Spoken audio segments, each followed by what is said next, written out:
Guys, we are here to record another episode of the Remember Who You Are show. And this particular episode is a continuation of a previous one in which we are discussing Dr. David Hawkins' Map of Consciousness. This is part 2. We will get to it, and you'll get to meet a guest you're already familiar with right after this introduction. The prime directive for every human is to know thyself, which is not a discovery, it's a remembering. And that's the goal for this show, to help you remember who you are. I am your host, Roland Achenjang. That is correct. I am Roland Achenjang, and here today is a friend of mine who you are already familiar with, who is also the host of The Quantum Effect on Gaia, goes by The Energy Doctor. I'm talking about none other than my very good friend, Randy Veitenheimer. Randy, welcome. How are you? I'm great. I'm happy to tie into this one today. I am too. The last conversation ended on a very, very, I would say, interesting place, which set us up for this subsequent conversation where we get to go and actually start discussing the different levels in Dr. David Hawkins' Map of Consciousness. So I'm excited for this. Oh, yeah. It's one of those things of make it through this and you've got it made. Yeah. Yeah. And I'm guessing you mean like the lower levels of consciousness that we're going to be talking about. Yeah. Yes. Yeah. It's very interesting. Like I said, at one point, out of sheer ego and arrogance, I told Dr. Hawkins I knew all this. And what I told him also, though, was that I was very happy, excited that he had actually put it all down in a format I could understand myself. And ultimately, the map of consciousness is exactly that. It's a map where you can gain some understanding of yourself. And it does that outside of the discipline of which, say, psychology or psychiatry. And that's the way I choose to look at it. Okay. Yeah. So I'm not a psychologist, by the way. I've studied it for 40 years. I'm not a psychiatrist. I had dreams of being a psychiatrist when I was young and went to school. And eventually, I found myself as what I'll call a doctor of psychology, PSI, right? Mm-hmm. And that discipline doesn't exist, so if anybody wants to argue about it, it's fine with me. But psi, meaning the psychic or energies we're not aware of or information we're not aware of, then that is a proper study for what I've done for 40 years. Is how all these forces and information and energy work on a human being, human mind, and human consciousness. So that's kind of what we're up to and trying to work our way through this today. Yeah. And when you were talking about what value putting down this information in this framework has been for you, right? The word that popped into my head really big was absolutely. So that's a new skill I have now. It's right. Being able to see words in my head. It's just absolutely, right. Yeah, it's valuable. From the last conversation, Randy, there are 2, I believe, housekeeping items that I think are necessary we touch on. One of them has to do with the effects of using drugs to either suppress certain levels of consciousness and then achieve, quote unquote, higher levels of consciousness, and what the repercussions of that are. What are your thoughts on this? Well, the under 200 is what we're talking about, and the over 200. On the map of consciousness, read Power versus Force, you'll start understanding this. Um, the Undertech 200 is what we'll term a negative state. Okay. So a negative state of consciousness will use words as applies a pressure to the ego or to the consciousness or the identity of the self. Negative pressure. And in Wing Chun, we say there's two forces, push and pull. Okay. And when you encounter something that increases the negative in you, or is negative towards you, the tendency is to want to run away. The tendency is want to escape. And so what we say is that if you escape, you're going to come back to the same position.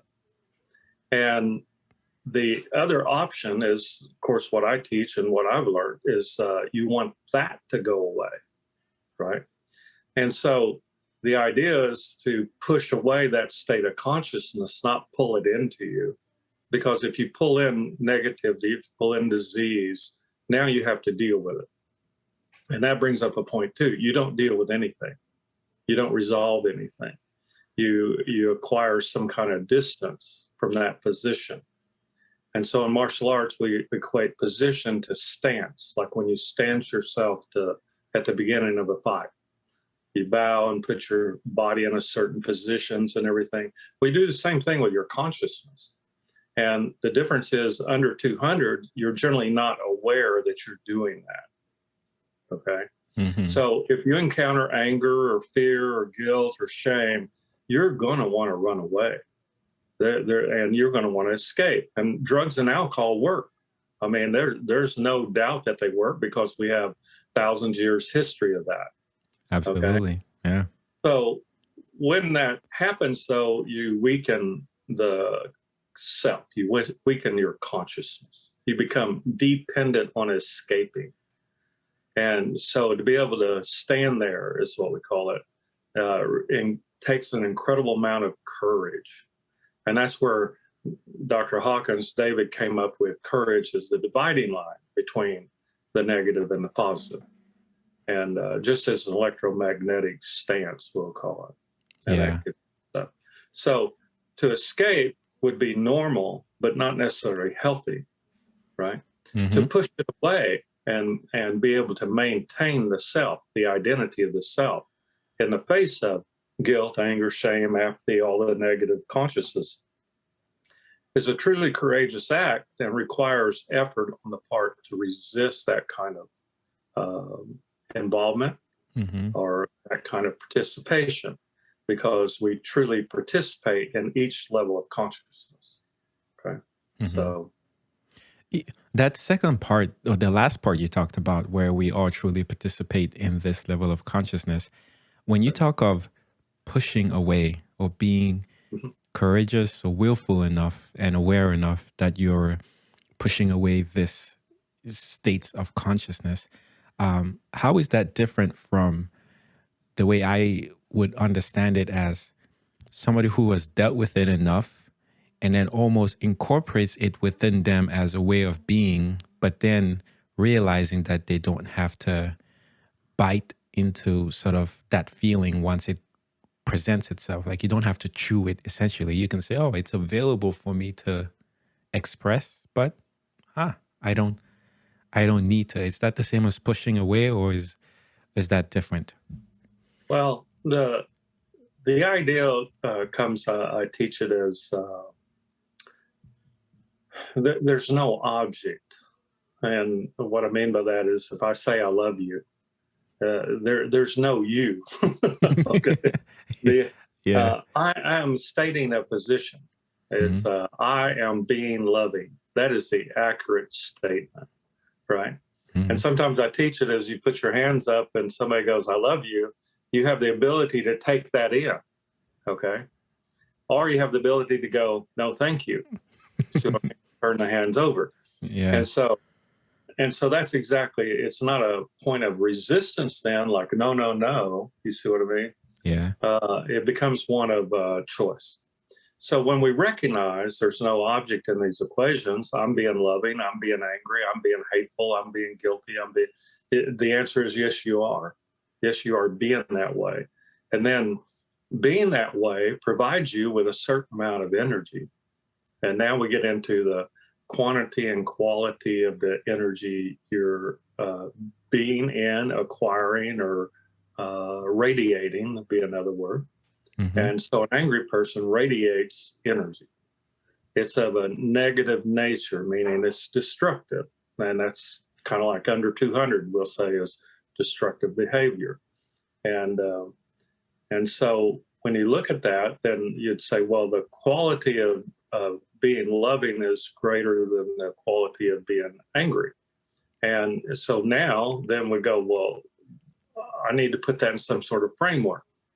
And so what David did was put it into a framework where you can kind of look back and forth and see what that is, with the intent of finding out how that works for you. Because all levels of consciousness work. They do. So there's no reason what we call demonize any of it. All right. Yeah. It's an easy thing to do, where we look at people and demonize them for being upset or angry or tired or whacked out or whatever language. It's easy to demonize them for using the drugs and alcohol. When the truth of the matter is, the pressure was so great they had to leave. Think about it. You're at a meeting or a party or in a relationship. At some point, the pressure of that relationship will weigh on you to the point you have to leave. Yeah. Now, the proper thing is to remove the relationship, remove the circumstances, and that's not always possible. So now here we are demonizing people again for not having basically the level of consciousness to emerge to some other state. And boy, there you've now covered a lot of society, no matter what country in the world you are. Mm-hmm. And that's why Power versus Force and the Map of Consciousness has such universal application, because it doesn't matter who you are, where you're born. You're still going to go through the same processes or same stances or same positions. Okay? Yeah, absolutely. And another aspect to why this information is so valuable, especially if you feel the need to demonize somebody who is at a certain level of consciousness, is to flip that for any individual who is, quote unquote, working hard to self-remember, self-realize, remember who they are. What this provides you is an opportunity to define yourself, at least temporarily, right?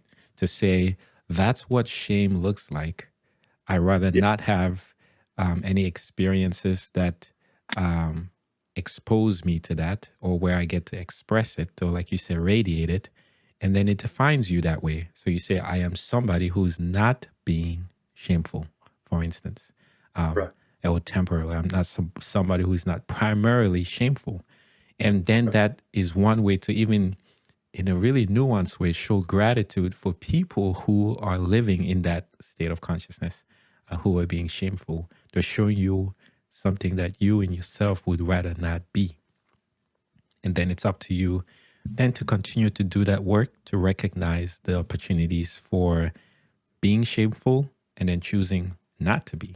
And then in that way, you continue to define yourself, albeit temporarily, because beyond that, you're going to go into guilt, etc. And so, yeah. Hey, before we get into it, I know you guys who are listening, you're like, when are these people going to get into it? The letter P, I just want to throw that out to trigger your mind about something you're interested in sharing. Is now a good time to talk about the letter P? Yes. Positionality. Okay. So in quantum physics, we'd say you occupy a position. Okay. And talking with Dr. Hawkins one day, I said, rather than occupy one position on that chart, you occupy all of them. And quantum physics call it a superposition. You're in all of them. And I give the example, the person going in to rob the bank holds the door open for the little old lady, let's say. So an act of kindness can precede an act of negativity, we'll call it. So I think humans are vacillate through all levels of consciousness. right? Mm-hmm. I think that as a position, you can get locked into one type of identity, and self-identity is actually not true. Um, so if you say things like here we go, a Republican, a Democrat, Catholic, Baptist, all these things, ultimately it's not true. Okay, it can't be true. You can be Roland, you can be Randy, but you can't be those other things, except as kind of like putting on a costume. Is what I call it. And the idea of each level of consciousness is exactly that. It's a costume. It's something you wear. It's something that's given to you, or something you've assumed. And if that's true, it's what we call a false position. And so, since it's a false position, you will have to come out of it at some point. Yeah.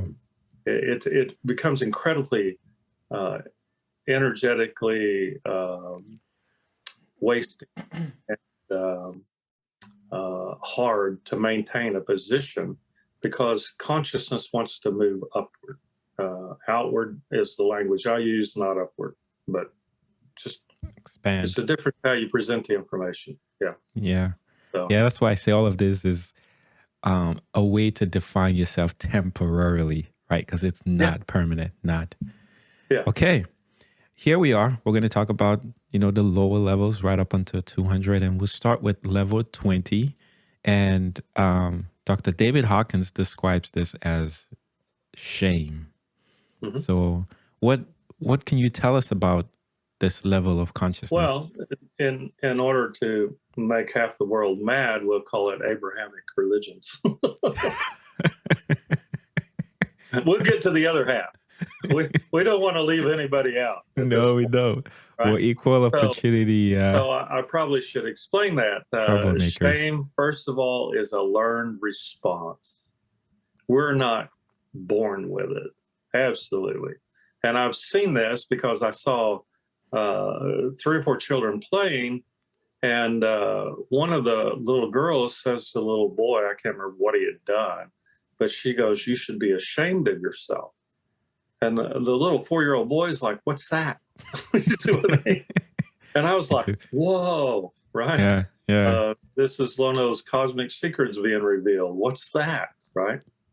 And so it's a truly artificial state, but it has the tremendous capacity to control somebody, okay?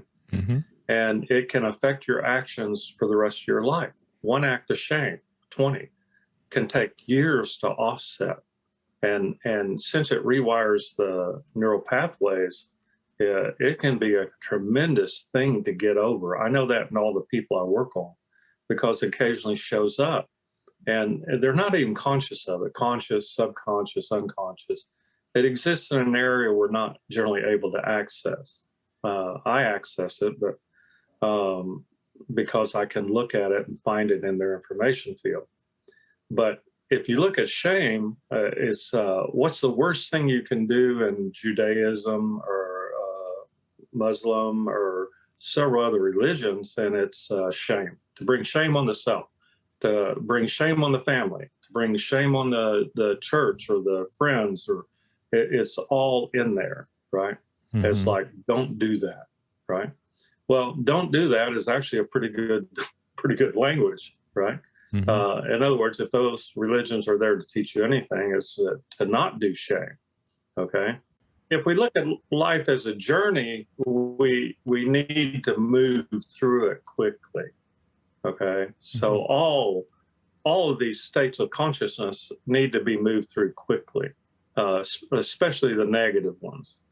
And it's an interesting aspect that the under 200 emotions and states of consciousness have a tremendous, what I call pull on you, or ability to be stuck in them. And we know that because if you're happy, and you know it, clap your hands. No, if you're happy, it only lasts for a short amount of time. It has a very transient type position in human consciousness. So to maintain a state of happiness is like almost impossible, by the way. All right. But back to like that's 20 level. Well, No let me reason. ask you this real quick, Yeah, Randy, about the statement "don't do shame."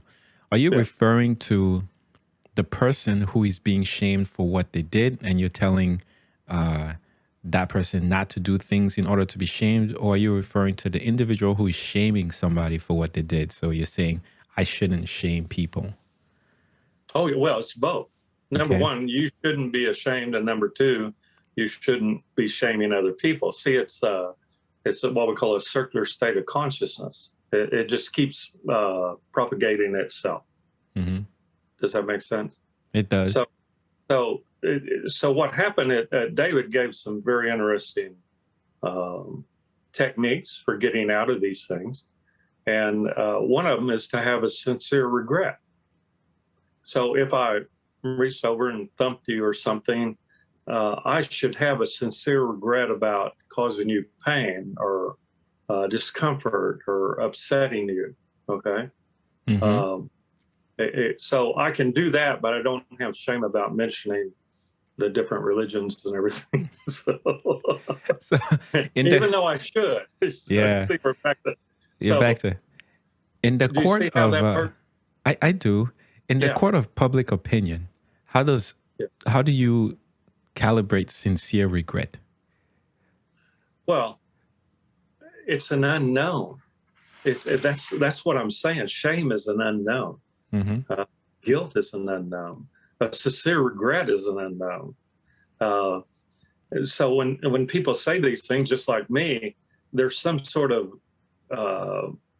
golly wish, hope that you're understanding or was speaking the same language. speaking the And same boy, language. Yeah. that is off the chart, because shame is all over the place, depending on who you are, where you are, and circumstances. And I mean, it's crazy. You know, you wake up for a dream of, you were in your underwear in grade school or something, and you talk about feeling shame, right? Yeah. Yeah. Well, so if we look at it another way, we just call that embarrassment. Yeah. This, Yeah. this deep embarrassment, and who the heck knows what that is? Who knows? Right? So Yeah. a very funny story, not funny, it's funny now because I think I've overcome it. And I think part of that overcoming in asking you that question, my intention was for you to say what you said, but which is in my mind, harping on the fact that there's a lot of subjectivity to this. And if you're Yes. really transcending these levels, honestly, you cannot lie to yourself. Like you can't lie to your soul and say, oh, I'm not shameful about something when indeed you are shameful. Like the universe is going to show you somehow. But with me, Yes. mine was wetting the bed. I wet the bed until I was about 15 years old. But eventually I found out that the result of me wetting the bed was one way my soul decided to feel warmth at night, to remember what it was like before I incarnated on the planet, because there was no cold. Right? Okay. I've worked on a lot of children on bedwetting. Number one, bedwetting is an outcome. Okay. People don't understand. You don't need to fix bedwetting. That's the outcome of all the things that are going on. Most of those are of a psi nature, psychic. Here we go. Mhm. Psychic meaning energy information flows that are outside of normal range of consciousness. And so they can be an aspect of fear, which is like, I don't know, 50 or 80 or something on the chart. Who knows?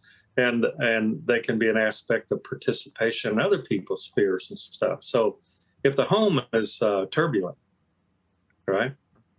If life is turbulent around you, the propensity, which is another P word, for doing that is very high. Do you see what I mean? I do. It's like you're expanding your potential to express some sort of reaction, guilt, anger, shame, all that stuff. And in this case, it becomes a physical response to the pressure. Here we are back to another P word. Of the energetic forces around you. Mm-hmm. So states of consciousness, we can say, are energetic forces. And that's very important. Very important. Oh, yeah. Right. Well, let's move on. I mean, from Okay. shame, we go up to 30. And this might be a good time because this is a visceral, Guilt. I guilt. love Randy loves guilt. it. But we're freezing here a little bit. We'll see that connection to come back. Good. Yeah. But what I was going to say is this might be a good time to talk about the algorithmic level in Right. jumps. So from 20 to 30, what does that really signify? Well, I would say shame is self-absorption to an extreme. Like nothing exists except my feeling of this state of being. Okay. Mm-hmm. When, in other words, we'd call it a monopole, a singularity. When you move up to 30, number one, you've increased the amount of energy available to you. Okay. Mm-hmm. And that becomes very important. Each level you move up algorithmically is, say, 100 times greater than the previous state. And that's an energy statement, which is what I deal in. That's why I call energy doctor. So when you move up to 30, you've increased not only your energetic potential, but you've also increased your awareness that I feel guilty or not guilty, right? Yeah. Like and the way I state it is, it's almost impossible to say I'm not ashamed. Like ashamed is ashamed is ashamed, guilty not guilty. So we introduce duality, right? Yeah. Yeah. Are you guilty or not guilty? Yeah. Well, that duality gives you a choice, and that gives you more range of movement, and that equals more energy. And here we go with the whole thing. Now, guilt is interesting because now we go to the other half of the religions in the world.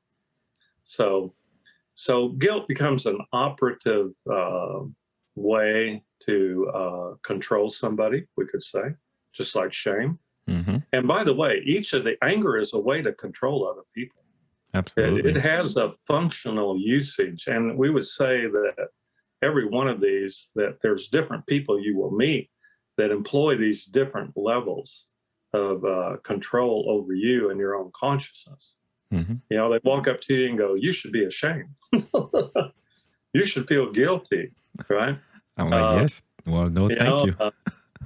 You shouldn't feel angry, right? Here we go. You know, it flips back and forth. You should and you shouldn't, right? Mm-hmm. And that only occurs after you introduce the duality of guilt and not guilty. So to move out of those states is like very difficult. First of all, it's a programmed state. Second of all, you have no idea what it is.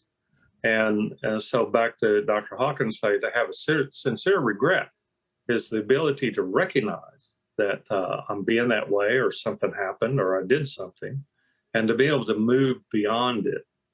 And that's why I say it's not necessarily vertical movement. To move beyond is to move beyond, no matter what direction. So. Yeah. And that's guilt. And the one thing I do want to highlight again is that word remorseful. Because once you start feeling that, then, you know, you may feel guilt, like from shame to guilt. Okay, I did this. And it seems like the way to overcome any level you're in is really to step into that next level. And we'll move right on to level 50, which is apathy. Yeah. Apathy is,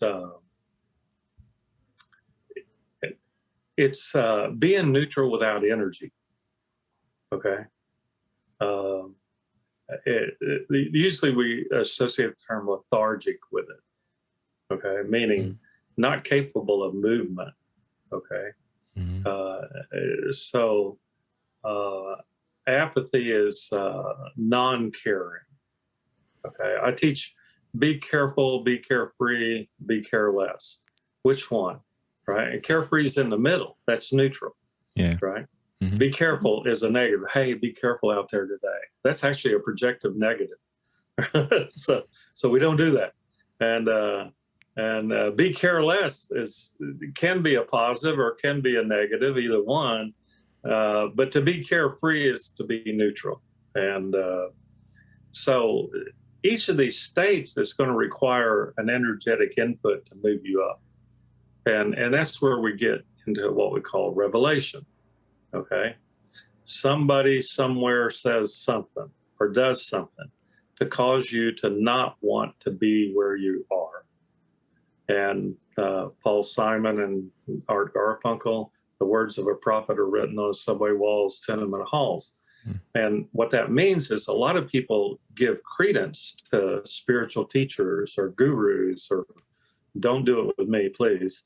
But too late. You say something that becomes important, and it becomes important because it allows you to move more freely. It may allow you to escape that state of consciousness. Here we go again. And not escape it, but actually to move away from it. And that's a big difference. The drugs and alcohol cause you to escape. Mm-hmm. Something which allows you to move freely from one state to the other, we would say is beneficial. And now we go on to the other side of that, which is meditation, yoga, walks on the beach, and pina coladas or something. I don't know. I can remember the song. Anyway. Yeah. But when you talk about apathy, as far as being sort of neutral or not having the energy to move forward solely, that's what I have in my notes. Is these are examples of people who are homeless or diseased, who may be seen as a drain to society often, where they need external input of energy, right? Where it's like, I'm homeless. Okay, I don't have anything else. I need your help to go to that next state, essentially. And so, yeah. Yeah. And what's also unique here, sorry, Andy, is that compared to guilt, there's a little bit of hope here when you're apathetic, right? Like, yeah. I should say hopelessness. Well, the world looks bleak. That's what I have in my notes. I don't mean hope, but you just feel, hopeless is what I have in my notes. Yes, that's true. And also the word I use is entrapment. I'm trapped. Okay. So apathy means I'm trapped into doing nothing. Yeah. I'm trapped into not having available my own consciousness, right? To me, it's a horrifying state, because all of us have been through all of these, by the way. Absolutely. And for me to get trapped in any of the under 200s, it's like, no, right? It becomes so painful that you want it to go away, not you go away. You see what I mean? Yeah. So if you go away, that would be normal, but it's not necessarily healthy, right? The drugs, the alcohol, the psychedelics, all that kind of stuff. Yeah. So. Okay. So from here, we have level 75. And again, so just can you speak to the algorithmic movements? From 50 to 75 is not just a 25-point jump. Algorithmic versus arithmetic. Okay, what is 75? I'm sorry, I don't have it. 75 is grief. Grief? Yes. Okay. Grief opens up the potential for inside and outside. Okay. Grief is energetically, we say, at the heart center, the chakra at the center of the chest. Ren 19 is an acupuncture point. So when you have energy and you express it as love, we'll say it goes forward, outward. And grief is the inversion of that, the inverting of love energy, reversing it and flowing it back into you. And you'll see people, when presented with news of somebody being hurt or dying or something, that they collapse around their heart. The hands come up, right? And they fold over. And that's that reversal of energy. One of those horrible, terrifying things I did was spent 3.5 days in a tantric yoga course, was to never be able to invert that energy. And so how do you do that? You invert it all the time for 3.5 days. It's the most intensely painful thing you can do. And at the end of it, you can only experience grief for a very short period of time, very short. And then the flow of love reasserts itself. So we could say that love potentially originates as a polarity to grief. Okay. Yeah. So, and ultimately, we say also we only grieve for ourselves. So this is interesting. And you see this a Yeah. lot with, at least in my notes, it's attached to the loss or failure of either life or something in life. And you Mm-hmm. see this a lot when people pass away. And the folks Right. who are, still alive here on the planet Earth go through a grieving period. And Right. in some previous conversations that I've had, and this really, I don't mean to upset half the world with this statement, but You're right. when the way you deal with death really represents your level of consciousness, because I've come to the point where um, I'm okay with loss. Like I Mm. honestly, hopefully I don't get crucified for this. I have never cried because somebody died, even before I had my awakening. And then even now I'm like, oh, I remember they're not really dead. They just stopped playing the game, right? Like Right. we're still Okay. playing. Okay. And then It- when people are grieving, somebody said it best. They said, you're usually grieving maybe because you have to now figure out some way to do what that person did for you, right? Like yeah. they're, they're Yeah. no longer available to help you with X, Y, and Z. So now you gotta like, Right. but Yeah. I don't mean to sort of generalize everybody's No. No. No. experience, I but agree yeah. with everything you're saying because um, the language I use when I work on people, we grieve for the loss of the old self, and it makes us cry. Hmm. And so, if you think about the grief is for the loss of the old self that used to play with that person or know that person or deal with them or something. And of course, we could go for joyfulness when certain people pass away. So, right.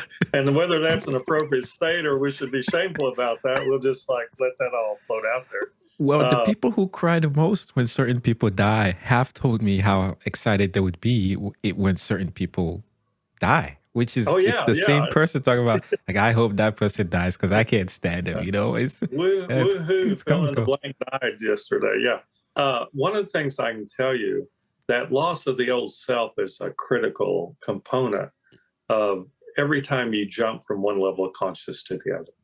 It'll show up Mm-hmm. and it has the ability to kick you back down to apathy. Okay. Mm-hmm. And so the energetic move requires you to take a new stance, a new position, to embrace it and to basically express that new level of energy. Okay. And that widens out your horizons and what you see and what you participate in and all kinds of things. Right. Mm-hmm. So I'm not cold when I hear somebody dies. I just experience grief for like a flash of an instant. And then I no longer participate in grief as a positionality or state of consciousness. Right. Mm-hmm. And that Yeah. was the outcome of doing those exercises. Right. I don't recommend it. It's one of the most horrible, That's painful funny. things you I was can just do. gonna ask you to share what the Yeah. exercises were. Yeah. Well, and that's what happens. You become what we call it into a state of aversion for every previous level of consciousness. And you also come into being what I call true believers past this point. And a true believer is like, look at me, I'm being, you see what I mean? Like as you move up, it's like at a certain level, you're happy to be at that new level, not recognizing that you still are in a state of, let's say, negativity and more work or things need to happen. So, Okay. right. Yep. But from there, right, once you've overcome grief, like there's some fear that you deal with, which is the Right. next level 100. Yeah. Well, one more thing. I've died a few times, and I work with people that are dying and on their deathbed and things like that over the years. Every person I've ever worked with that has passed on has been happy to get there. I tell people, when you die, you have made it, right? You have absolutely made it to the end of your life. And there should be nothing except applause for that. You see what I mean? No grief, no sadness, no guilt, no shame. in my opinion. So, all right. Anyway, 100. Go ahead. 100. Yeah, it's fear. It's I've joked about me dying and people crying and me coming back to haunt them. Like you want me to be here, right? So yeah, we call that a here I am. Noble goal, a noble endeavor. Yeah, it's like you want me around, so here I am. Haunting all people that it made you mad. Yeah. Yeah. But so from level 75, we go to level 100, which is the level of fear. And this is really, I mean, how the world runs. I talk about this at length in my book. But it's a favorite tool for control. Makes all the sense in the world. Yeah. This gets back into, like say, a conversation I have with David. I said, nobody basically operates in one position, one level of consciousness. They have others that are available or present to some degree. But one of the things that happens is you combine fear and guilt or fear and shame, woohoo, right? Woohoo. I mean, you have an incredible engine now to generate and what I call a psychic state, PSI, not PHY, right? And so all of psychiatry and all of psychology doesn't deal with this. They absolutely can't, because they don't recognize the energetic components behind everything, the energy driving each of these levels of consciousness. And when you do, even if you recognize them, how are you going to play with them? How are you going to interact with them? And of course, that's Chinese and Qigong, Qigong. You actually learn to interact with those forces and those energies and to be able to manipulate them and to somebody's benefit. But if you combine fear and the guilt and shame and some other lower aspects, you've just created a control mechanism. So every time you're being fearful, we would say, to whose advantage or to what advantage is it to me to be fearful? Because it's a completely negative state, but it has a tremendous ability to release energy. And so it has some use, we would say. It does. And it's the first level where we actually start programming the non-conscious mind. So babies, as a rule, don't have it again. It's something they pick up. Okay. So welcome to planet Earth. Anyway. Absolutely. Yeah. Planet Earth it's ruled by fear. And I do want to highlight that question that you asked, which could be a very good way for anybody who recognizes that they are operating at this level of consciousness as a means to start to get out is who's benefiting from me being afraid of what I'm afraid of. And I just thought about that with the company I'm starting called C2 Keep, where paradoxically we were employing a form of fear to get our customers to sign up. And I've always struggled with that, but that's like the only way people are going to move forward, right? Exactly. It's something I've wrestled with. I mean, I could tell stories. People come to me and I said, why do you want to deal with me in a fear state? Why don't you just tell me what you want, right? Which is to buy your insurance. Insurance is the ultimate state of fear, by the way. Absolutely. Which is, that's what I've distilled. Yeah, that's business. And that's what I've distilled, even the product or service that we're selling. I'm like, oh, in a way, it's really just insurance, right? We're making sure that you don't get in trouble with who. And then for me personally, when I have,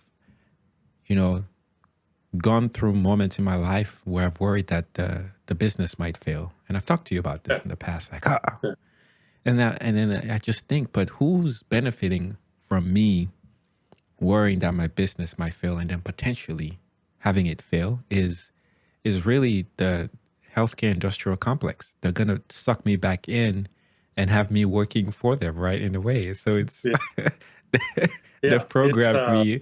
And so, yeah. I'll give you the technique to get out of it. It's a Southern thing. I ain't scared. That's my new mantra. It's Everybody's welcome to utilize that. You can attribute to that to Guru Randy or whatever, Guru Roland. It's I ain't scared. See, And the defiant. statement of a negative means you are, by the way. Of course.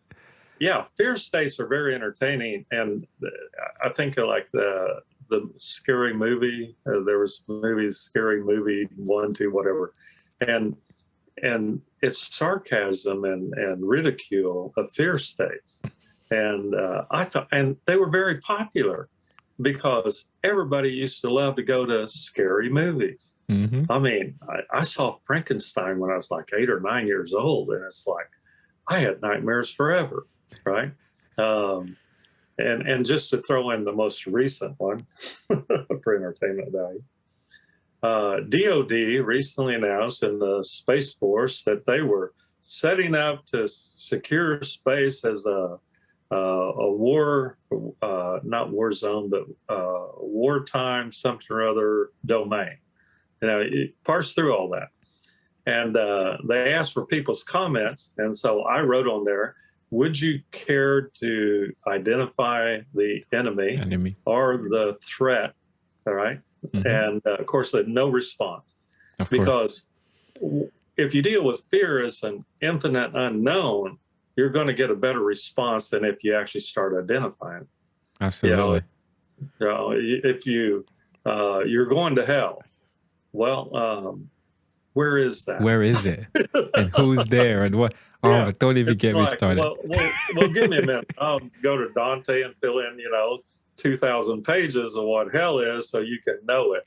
And the answer is like, well, I don't really want to know that. And then now you're, what do you call it? Recalcitrant, or you're not playing right because you don't want to believe in my fears. Yep. And that's the thing. Fear is participatory. It is. Right? Like I said, the healthcare industrial company. Each one of these, like grief opens up the potential for love. Fear opens up the potential for participation. Back to those P words, right? There we go. So all the way through this, right? Yeah. Right? I hate to do this, but this has been eating me alive, right? And I feel like you can talk to this real quick. We're going to divert and get into some conspiracy theories. I love it. It's not my norm. But with this whole Space Force thing, like it started as a joke really under the radar, and it didn't get that much publicity when Trump was president, because he's the one who put his final signature on it to create this agency. And then at the same time, on like Netflix, there's this comedy called Space Force with Steve Carell, right? Yeah. And where they're showing basically the history of what all space exploration has required, right? The use of animals to go up there and, test before humans come. And then like someone like me who consumes Gaia material, you just know that 30 years from now, we're going to be like, oh, when they said they were starting the Space Force, there was a hidden agenda that they're not talking about right now. And they're making use, right? Okay. I want to create Space Force. I want to create an agency to deal with that which is extraterrestrial, meaning off the planet. Mm-hmm. And that can be all the space, we call it cislunar space, everything between here and the moon. And then there's translunar space, which is everything beyond the moon. Mm-hmm. Very simple. And we could say that every needs some sort of, we'll call it enforcement, make sure everybody's playing right, or to address, here we go, well, who's the enemy? Well, don't worry about that. And what's the nature of the threat? Well, don't worry about that either. We'll take care of that. But if I have an unknown enemy and an unknown threat, I have an unlimited budget to fight the unknown. And then it's like, woohoo, right? Absolutely. So then you get into all the different agencies involved. And everybody wants to participate in an unknown budget, right? And by the way, it's unknown because you can't know about it. Right? Well, right? There's the double entendre there, right? If I tell you about the ETs, well, I have to kill you. Yeah, there's the double entendre. It's like, well, well, if you tell me about the ETs and you have to kill me, what are the ETs going to do? So There's it's going to like, be no oh, one left for them to kill. yeah. Um, It's like, can I go back to Spaceballs, or what was the other one where I Space don't know, Jam. Space Jam? The literature for them. They're wonderful movies. It's just that somebody took all that seriously and decided to spend your money to be able to play their video game. That's what I call it. So Yeah. I mean, when you talk about who stands to benefit, right, from all this oh my fear, God. it's Yeah. the companies that are going to be in there, and you could say it spurs innovation that eventually is going to get translated 20 years down the line, and it's going to improve the way we live our life. Anyway, I just think it's having gone through the meditation, sort of, expanded the consciousness like I went through, and just seeing these same patterns are repeating that are eventually going to unfold down the road. And you're just Oh seeing yeah. it now, like they're telling you what they're doing, but it's not direct, right? They're putting it in movies every now and Yeah. let the ETs come, Oh, we'll hang out with them. They probably don't even want to fight us. no. The thing I that don't know.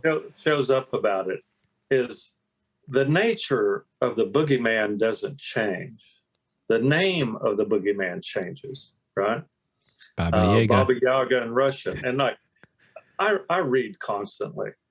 And over a period of 50 years, says the Russians were the bad guys. And then the Chinese for a short period of time, because we don't want to talk about that. And then like, it just keeps rolling. It's the Catholic Church, it's the Illuminati, it's like the nature is the same. It's evil. That's it. It's the evil empire. And then we're the good guys. And it's like, this script is getting old, right? And so then they go, well, I love the little memes that come out like, this isn't working anymore. Let's release the murder hornets or whatever. But it's like, damn, I've done run through, like you never hear about the Jamaicans are trying to take over the world. No, no, you never do. Ethiopia has developed a, cosmic bomb or something. It's like, they're not the bad guys, right? No. It can only be Russia or China, or now it can only be ET. It can only be ET, yeah. Forget everybody else. Like that was last year. That was last season in the script, and we need a new boogeyman. We need a new script, yeah. Yeah. And as a boogeyman, the less identity it has, and the more we can fill in, then the more you can become fearful, right? Absolutely, and feel guilty and feel shame and feel, what it's like. And of course, what do you have? You have a lot of people rejecting that and going into apathy, right? So that's why all this is a trap. It just goes on forever. Anyway. Yeah. The interest, I mean, I guess we're almost at an hour. Time flies when I hang out with you, Andy. Randy, sorry, I said Andy. Time flies when I hang out with you, Randy. But yeah, we'll move on because we could talk about this forever. Once you sort of overcome fear, you get into desire, which is, this is good, right? This is, it's starting to get good anyway. Yeah. Right, because with desire now, you're actually taking steps towards achieving a goal or obtaining something. Yeah. Dr. Hawkins said that desire is the base level operation, and I teach it as an operational set in the way I work. There's a reference set first, all the data available to you, all the resources, all the information. Then you go into a preference. I prefer to be angry. I prefer to be sad. I prefer to be mad. And so in that preference set, desire becomes the expansion to include basically the universe. I desire higher consciousness. I desire money. I desire love. So once you hit desire, you have opened up the entire field of consciousness. But it comes from a position of lack. Like, I don't have that. And that's why it's a negative. Okay. So, that's a nice clarification there. Yeah. And so all the romance novels are based on desire. Yeah, they Yeah. use it in the language and stuff. Which is interesting because all the spiritual works do the same thing. They want Advertising. they want you to desire spirituality, and you're like, well, isn't that like 150 or something? Like, and they go, no, you really need to desire this, and basically give me all your money too, which is what we see in all the organized efforts in that direction, we'll call it, right? Oh, yeah. Remember, God needs your money. And, and I have his bank account, so let me know. Yeah, exactly. Give it to me, and I'll put it in there for him. Energy Doctor at Zelle or DOKTOR at PayPal, whatever, right? But desire literally opens up the field of consciousness. Now, that's my opinion, and what I've taken away from all this is that I can desire anything. Mm-hmm. I can desire everything. Absolutely. And desire everything as a script is the megalomaniac, I can own the world or control the world, and we don't have to start mentioning names. No, we don't. We don't. But I do want to highlight that it is most certainly the tool of preference for advertisers. And then what happens is it starts off a chain reaction because there is no end to your ability to desire stuff, right? As soon as you achieve a goal, then all of a sudden it becomes a benchmark or a stepping stone for a new desire. Yes, and that's exactly what Dr. Hawkins said about the entire map of consciousness. It wasn't to I'm better than you kind of thing. It was strictly to recognize that all this is available. Okay. Mm-hmm. Mm-hmm. And so in that way, as a map of consciousness, you could actually orient yourself to a certain level.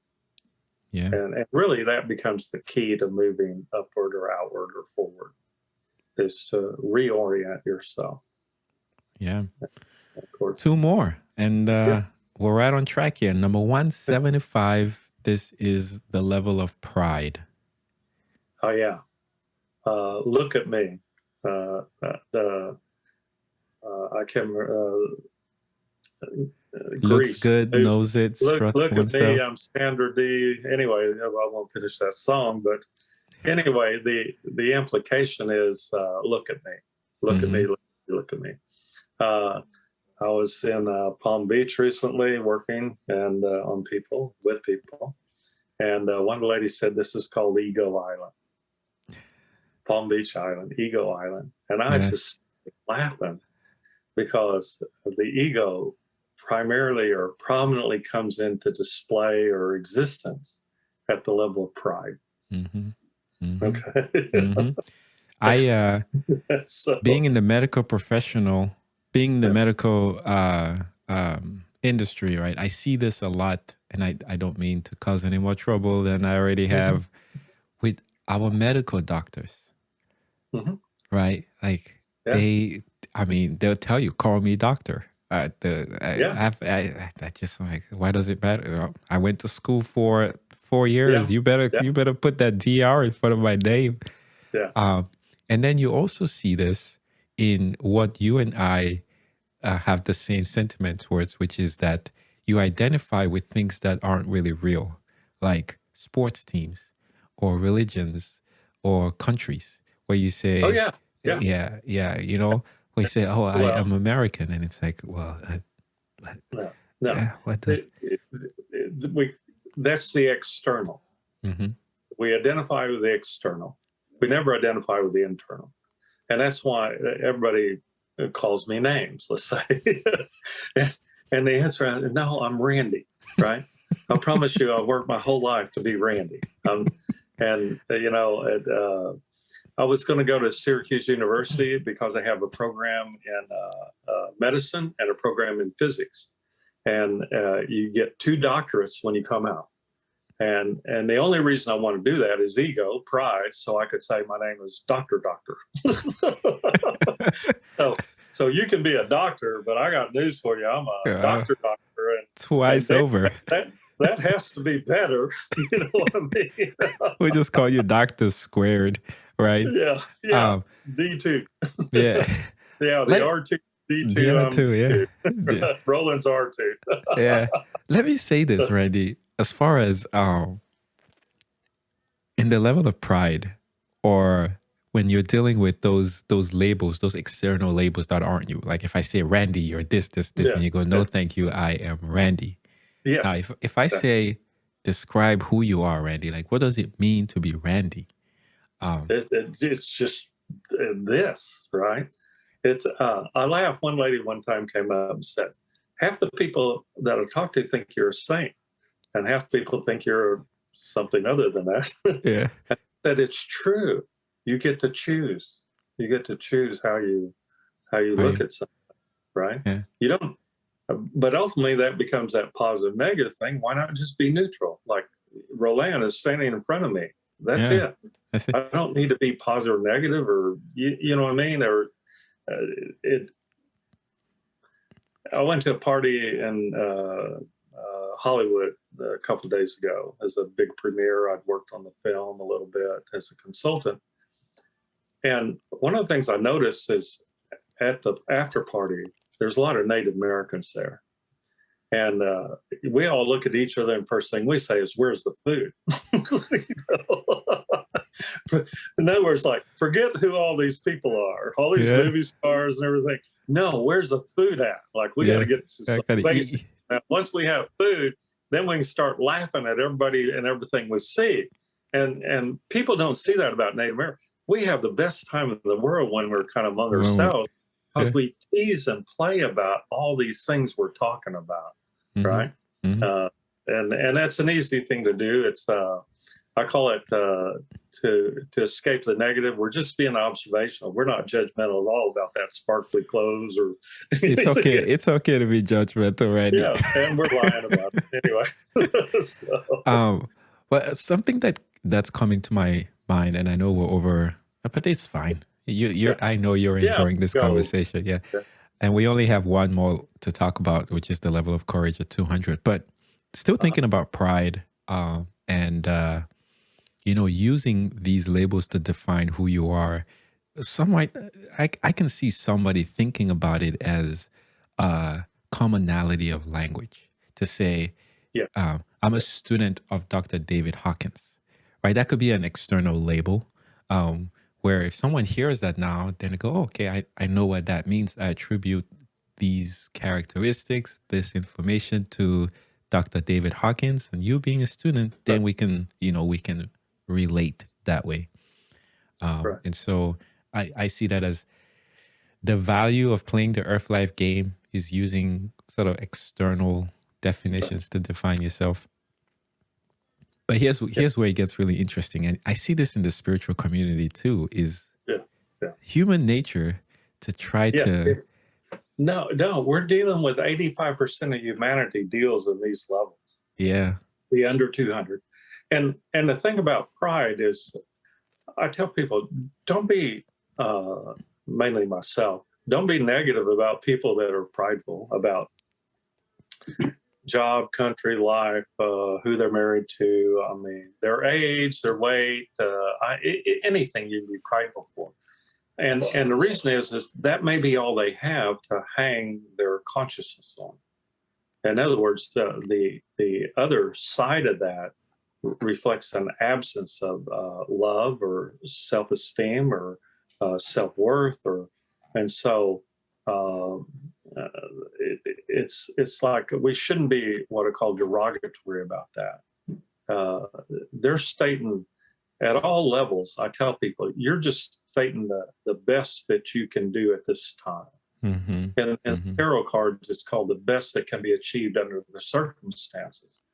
And so one of the things we take away from all the under 200s is you have to remember, anybody at any of these lower levels is doing the best they can. And for you to step in at, say, an over 200 position and then find judgment is like, that puts you right back down at the bottom. Absolutely. And so there's no reason to come to some formulation that they're horrible or something. And instead, we recognize that in their entire life, they have come to that position. And to achieve any position of consciousness is a great thing. It's a great, oh my God. I'm You know telling what? you. I was thinking about that this morning, like what it takes to manifest a physical body that you actually can animate as a soul. Like think about the intricacies of the human body and all the vessels and the nerve endings. Like you were part of that creation for you to be Right. able to eventually connect with it in a way that you can animate and move your eyes and whatnot. Like if you can create this, you trust me, you are Oh, no failure at all, right? I'm None. telling you. Right. Yeah. So the last The, one, oh, yeah, sorry. go ahead. No, go ahead. Well, yeah, we're going to cut off here at the level 200, which is the level of courage. Mhm. And at this point, I mean, the big thing I have in my note is you start to glimpse a little bit of like internal power. Yes. Yeah. The realm of, I'll call it positivity, opens up. Okay. Mm-hmm. It's relatively unavailable before that, meaning you have to work at it to achieve some positive outcome in yourself or in others or job or anything. And somebody else, it becomes what we call natural or neutral, right? And so the realm of positive opens up. And I argued that 240, we'll get to, is neutral, was a better starting point than courage, because courage to me represents the way I teach it is moment. It's awareness and then balance, and then you have a moment where you can move in any direction. And I guess 200 is that level where you can move now up or down. Under 200, you can only move up, let's say. Mm-hmm. The arrows show you can move up and down. Well, you can move up and down above under 200. You can move up and down under 200. All that's available to you. But once you hit 200, moving up becomes the only direction available. And that's the big difference. And all of that requires now an algorithmic increase in the amount of energy you have available to you. Mm-hmm. And then the amount of energy you can express as a level of consciousness. So that gets us up to what 200 is. Okay. Yeah. Level of courage. One Yeah. other interesting aspect about people at this level is the beginnings of wanting to try a lot of new things, right? And then looking at obstacles in life as challenging and stimulating and exciting, Mm-hmm. right? Because this is when you're like, oh, I could do this. I could do this. Like, I don't care. Right. You know, it's like, I ain't scared. And then you actually go out and prove it. Right. Well, Yeah. and that is a distinguishing mark between desire and courage. Is I can do this instead of I want this. Mm-hmm. All right. Mm-hmm. Yeah. Wanting kind of disappears as a motivation, and also as a way we express ourselves. Right. You become a different person. You tell a Yeah, different you story. literally become a different person. Yeah. And when I work on people, I reset people, let's say over 200, and it's a phenomenal difference in them to be able to look at the world in a different way. I'll put it that way, or experience the world in a different way. So, Yeah. One other interesting thing is below this level, there's the feeling that you're draining from society. So you're taking more from oh yeah, society than you're giving back. And at this level, it's almost neutral, right? Where you're putting back, whether it's the work that you're doing, unskilled labor, somehow you're contributing to the energy that is what we might deem society, right. the same that you're taking from it. So, Yeah. yeah. One of the levels I think we skipped was anger, right? Oh, we did we? Yeah. Oh, And yeah, right after desire. yeah, I apologize. and anger is transformative.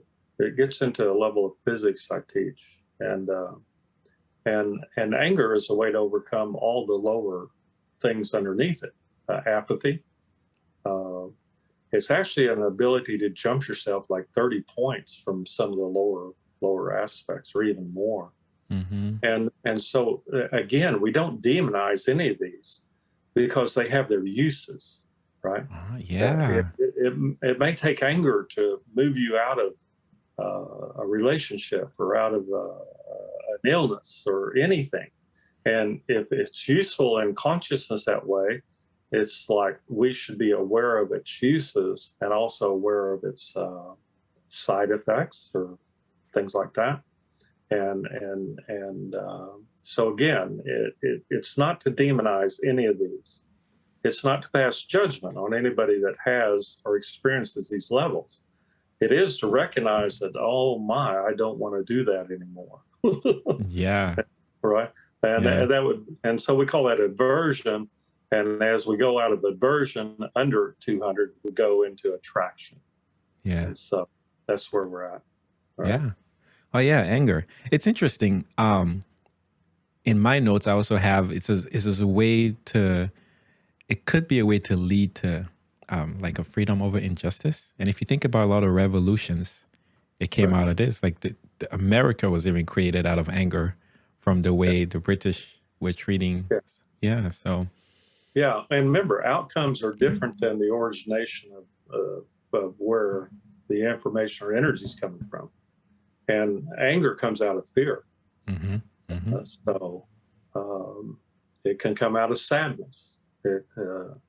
Like I said, it's an evolutionary jump to actually get to the point of anger, because at that point you act, right? Or action is possible. Yeah. Excuse me. All right. My daughter gets angry now and flings herself on the floor to throw tantrums, and then she gets what she wants. It works. Yeah. Yeah. Oh man. But yeah, here we are at the end of right up to level 200. In part 3, we're going to go above 200. That's the good stuff. I mean, all of it's good stuff, but this is the exciting stuff. You know what I mean? And as always, Randy, I appreciate your time and your knowledge, your jokes, and just your energy too. It's awesome. Yeah. Well, thank you. And I appreciate this a whole lot. I'm giving a lecture December 10th at Sedona, Arizona at the Creative Life Center. And it's going to be Power versus Force Revisited is the name of the talk. And this gives me a chance to kind of revisit all of this. I went through 58 different lectures or whatever, and I've read all those books, and so have millions of other people. And so that tells you something, that this thing is, millions of people have read these books all over the world. Mm-hmm. And nobody really talks about it. I try to sell as many of Dr. Hawkins' books as I can, because I think they're transformative and help people. And I appreciate being able to have a discussion about it. Okay. Oh, yeah. So thank you.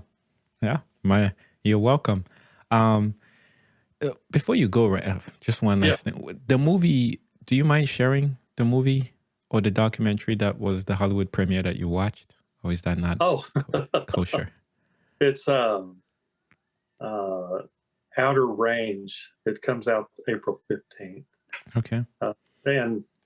And the reason I worked on it, one of the producers I had worked with, and I have probably 1,000 books on Native American history and practices and spirituality, all these different things. Most of them written by Native Americans. So there's a different language and different perspective on all this. And so on some different movies and stuff, I act as a consultant to kind of like, is the time period, are you looking at things correctly, or is the information you're presenting correctly? And Outer Range is, I don't even know how to describe it, and I'm probably getting in trouble for saying it, but it's kind of like mixing Yellowstone and Native American mythology and portals, like when we talked about it, Undisclosed on Gaia, and then all the stuff I teach on quantum physics. It actually all ties together. Mm-hmm. And it's a very dramatic and intense series, and highly entertaining in that way. And I encourage people to watch it. I was able to make friends with all the cast, and just had a great time at the after party, being able to see old friends. So That's the way I look at it. So Yeah, no need. I'm glad you're able to share it so that yeah, folks who are watching can check that out too. yeah, And yeah.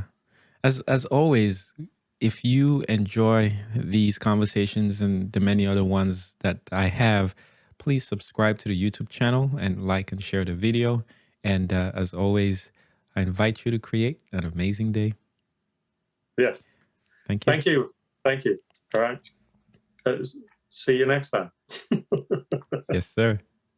Okay.